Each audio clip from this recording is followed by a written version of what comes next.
It's a shocking fall from grace. In less than a year, P. Diddy went from beloved music icon to disgraced sexual predator, at least according to the charges from the feds right now.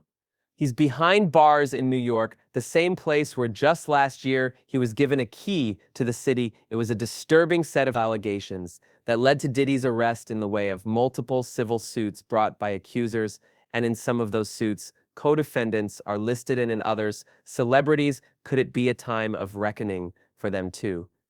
We're taking a deep dive into all the celebrities listed in Diddy civil lawsuits and whether they too could face federal charges. I'm Sierra Gillespie, and this is Law&Crime News, a groundbreaking case brought forth just this week when 54-year-old Shah Diddy Combs was arrested on September 15th. He now faces some pretty serious federal charges: racketeering, conspiracy, trafficking by force, fraud, or coercion, and transportation to engage in prostitution. Diddy was indicted by a federal grand jury and is now being held in Brooklyn at the Metropolitan Detention Center after he was twice denied bail. Diddy's attorneys say he was in New York for about a week before the arrest, anticipating the federal indictment. But he wasn't the only one who kind of saw this coming after federal investigators raided two of Diddy's homes back in March. We kind of had an idea something was on the way. Just this week, we learned some of the items that investigators collected during those raids of Diddy's homes in both Miami and Los Angeles. According to the indictment against Diddy, investigators seized more than 1,000 bottles of baby oil and lubricants from his homes. The court states that these items were used in something referred to as freak-offs, which were elaborate and produced sex performances that Combs arranged, directed, masturbated during, and often electronically recorded. According to prosecutors, Diddy and his associates transported commercial sex workers over state lines and even international. Diddy then allegedly gave these sex workers and victims controlled substances at times, unannounced to the victims. Prosecutors say Diddy did this to keep the victims obedient and compliant. He then took videos of victims having sex with these sex workers, sometimes without their consent. After all this, both Diddy and the victims would receive IV fluids to recover from the physical exertion and drug use. Federal investigators say that during the raids of Diddy's homes, they collected some of these recordings, showing the disturbing details of these freak-offs, and the feds had a heads up about these recordings, thanks to some of the civil lawsuits filed against Diddy, namely the one brought by Rodney Jones, also known as the producer Lil Rod. Lil Rod worked with Diddy on his Love album starting in 2022 and says he experienced months of abuse, all at the hands of Diddy in his lengthy civil suit. Lil Rod refers to these recordings, saying, quote, "required Mr. Jones," that's Lil Rod, to record him constantly. Mr. Jones has secured hundreds of hours of footage and audio recordings of Mr. Combs, his staff, and his guests engaging in some serious legal activity. Lil Rod's lawsuit also lays out some other pretty disturbing claims, like that Diddy sexually assaulted him and forced Lil Rod to have sex with a prostitute.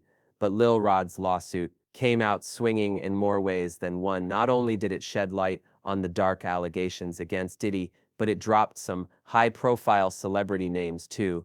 First, there's Academy Award-winning actor Cuba Gooding Jr. Lil Rod alleges Diddy was, quote, grooming him to pass him off to his friends. This fear became reality when Mr. Combs introduced Mr. Jones to Cuba Gooding Jr. while they were on Mr. Combs' yacht. The lawsuit includes pictures of this too, showing both Diddy with Cuba and then Cuba with his arms around Lil Rod. Court docs go on to say, quote, Cuba Gooding Jr. began touching, groping, and fondling Mr. Jones's legs, his upper inner thighs near his groin, and the small of his back near his buttocks and his shoulders. He rejected his advances, and Mr. Gooding Jr. did not stop until Mr. Jones forcibly pushed him away. Here's former prosecutor Melba Pearson. In the last couple of years, there were allegations against him for sexual assault, so now we had those prior allegations, and now we see him tied to this case as allegedly trying to, assault assault others back in on misdemeanor charges of forcible touching and sexual abuse after allegedly groping a woman in Times Square by the next year. 3 women had come forward accusing him of non-consensual sexual touching. He eventually reached a plea deal with prosecutors that required 6 months of counseling, but no jail time. Just this summer, he appeared on Dan Abrams Live, where he discussed those charges. When you pleaded guilty to a forcible touching misdemeanor in 2022, eventually led to a guilty plea of a lesser charge. A year later, you settled a federal civil lawsuit, 2 more civil misconduct lawsuits. Can you understand why some would say, don't want to cast this guy? Sure, but I can also understand some people who come up to me in the street all the time and yell, show me the money, and say, hang in there, and I see what you're going through. You know, you make movies for an audience of people, right now. I'm making a movie for faith-based people who are excited to renew our hope in humanity, especially the times we're in, dealing with politics and the world issues that are going on. So that's where I am now. And have you expressed regret? Sorrow? Apologies for what happened previously. Everything that happens in my life is for a reason. I believe that. And if I continue to walk on my path, whatever that is, I know at the end result, it'll be to make me stronger, to be a better person, to be a better father, and right now, that's the moment I'm in. Back to Melba says it's possible that charges could be brought against the actor. I am getting the feeling where there's smoke, there's fire, right? Because now we have 2 different instances where you're accused of the same type of behavior, years apart. I think there's something there, and I don't know that Cooper Jai Jr. is going to escape from that one because he already saw definitely people moving away from him within Hollywood circles and other circles once those first sexual assault allegations came out. So at this point, I don't think he's going to get away with it a second time. Is it possible that he could face charges based on these allegations that were brought forward by Lil Rod? It is possible as well.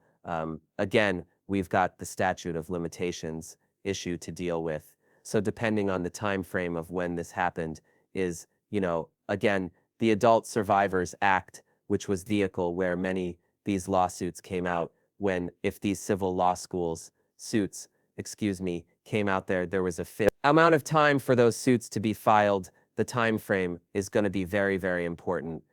What witnesses come forward, because again, this may not be a situation where DNA may be at play. This may be more of a situation. Hey, yes, I was there, and I recall, Cuba Jennings Jr., putting his hands on the L-Rod, or I, recall certain aspects. So it's going to be a very witness-intensive type of case, and the question is, will witnesses be willing to come forward?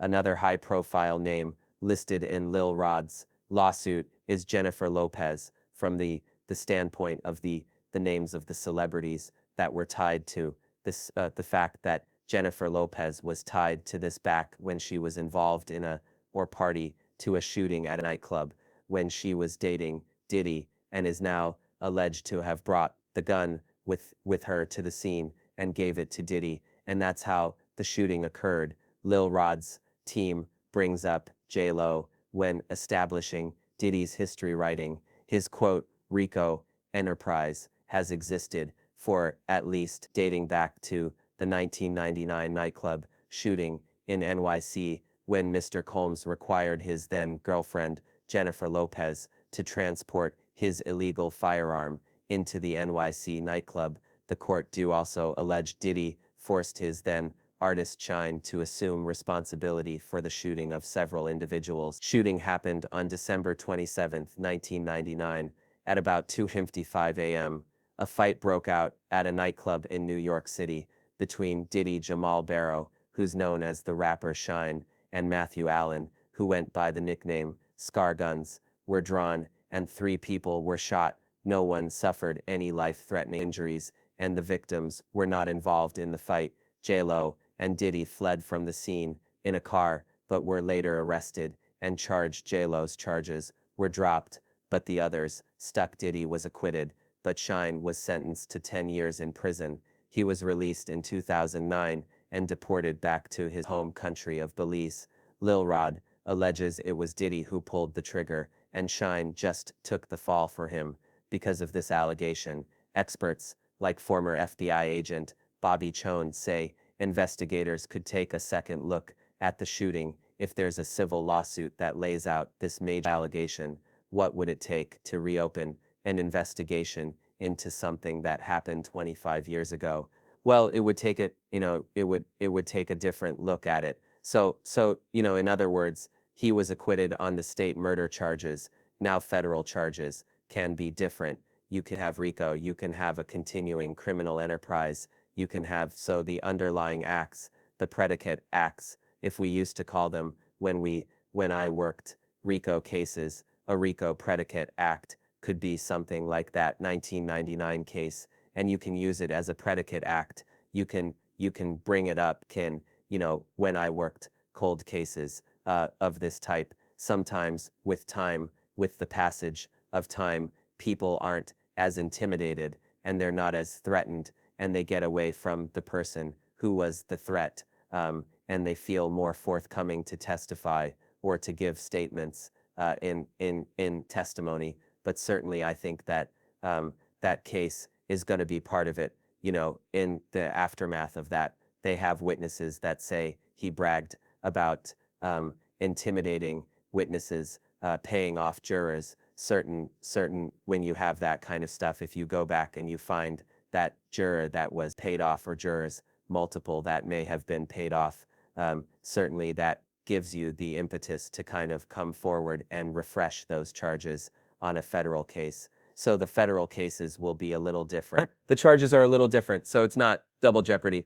And so I think that case that you mentioned, that you cite, I think is certainly one of the ones they're looking to build into a much bigger, to me, maybe a RICO type case. We also know that federal investigators have spoken to other plaintiffs in civil cases against Diddy to learn more about his personality and what he's like in relationships.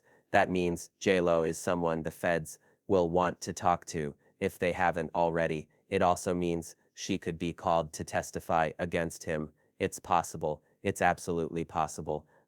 If I was the prosecutor handling that case, I absolutely would list her, right?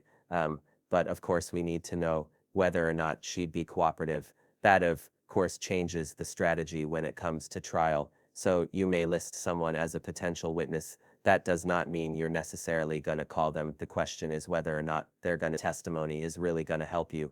But there is a universe where she could testify against him in terms of, violence, in terms of his interactions with other artists, especially the folks that have been coming forward alleging that he has harmed them in some way or engaged in, human trafficking and sex trafficking. So was she aware of any of that going on? Did she see him with underage girls, or was she present for when some of those videos were taken?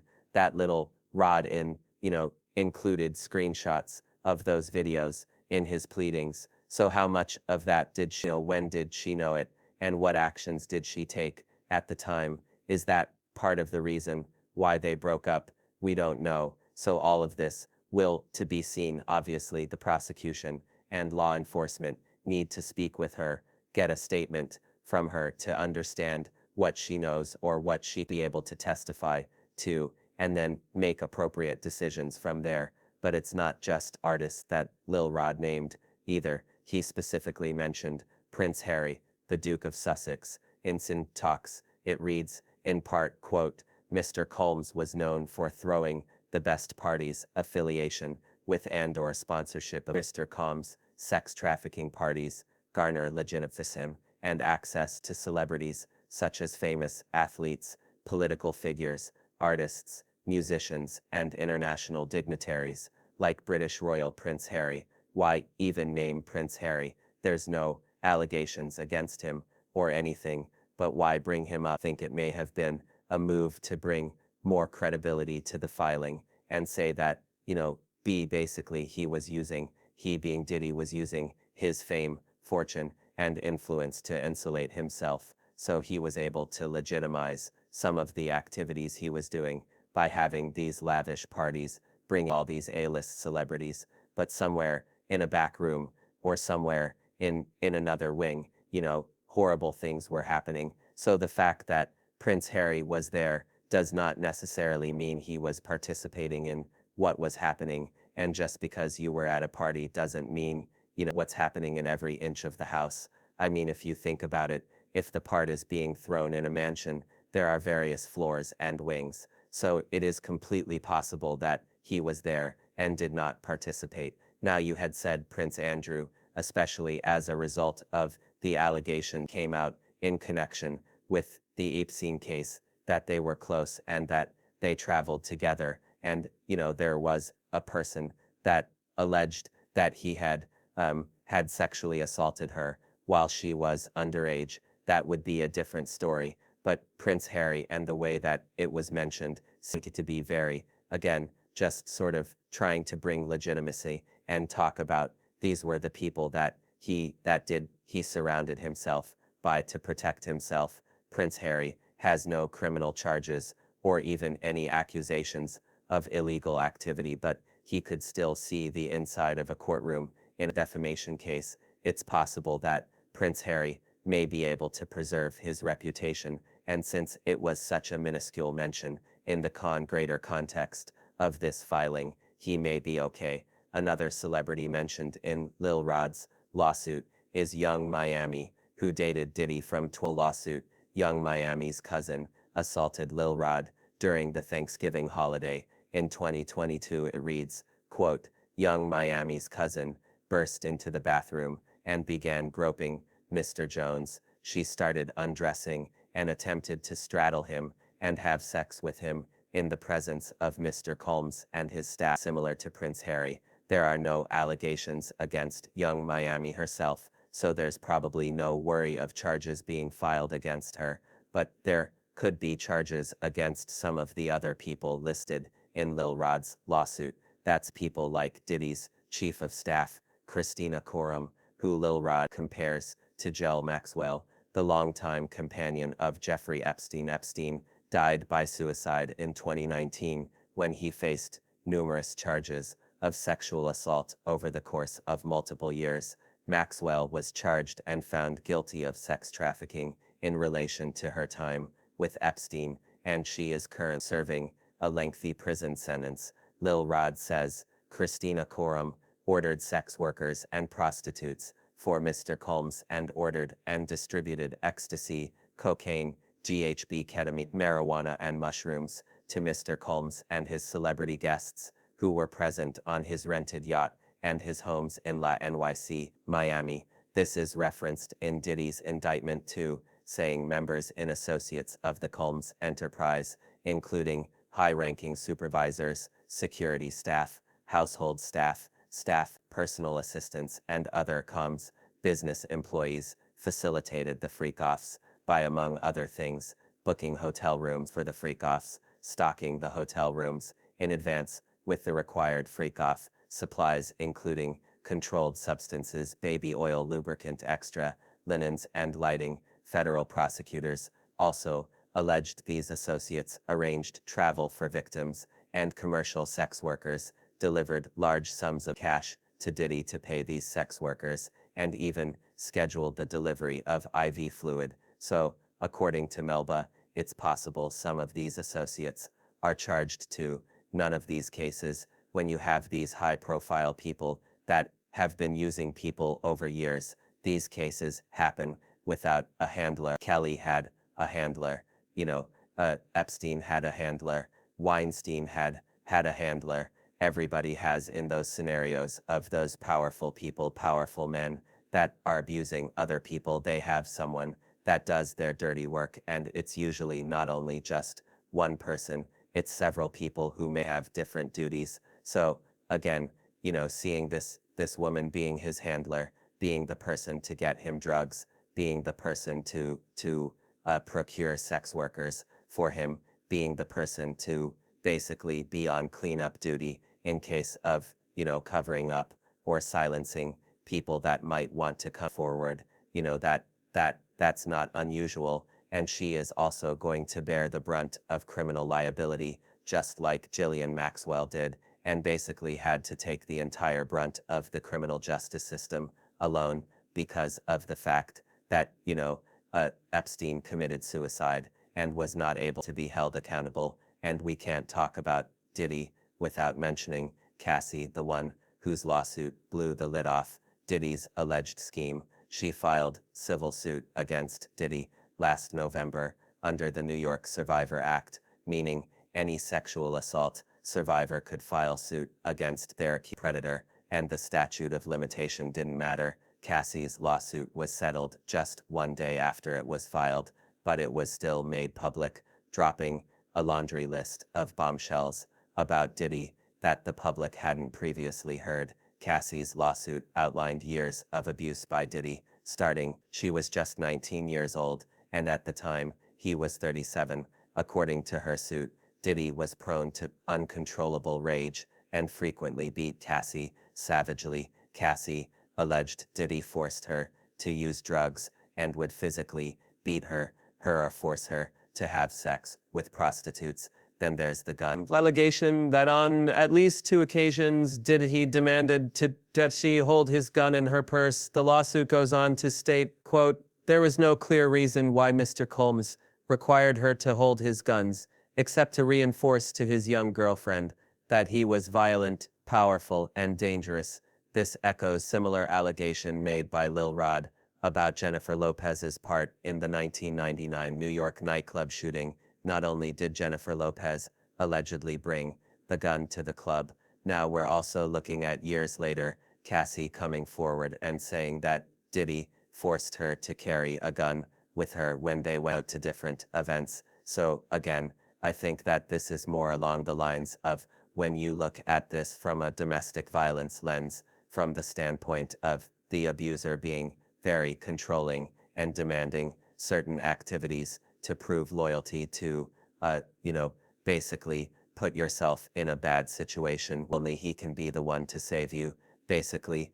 So in seeing that, the parallels between J-Lo's experience and Cassie's experience, number one, it brings more credibility to what Cassie said in her pleadings, but also, again, it causes us to look at Jennifer Lopez and be like, some of the comments she made about the end of her relationship to Diddy in terms of, well, there was infidelity and, she kind of skirted the issue a bit. But when you start to look back at your comments, you start to think, oh, were you in a domestic violence relationship with Diddy? Much like how Cassie ended up in a domestic violence relationship with him. Cassie kind of broke the floodgate, so to speak, when she made her civil suit back in November. These crazy allegations, we'd never heard anything like it before. And then all of a sudden, we have several more people coming forward, and then more once it turns to 2024. So we have multiple plaintiffs who are coming forward,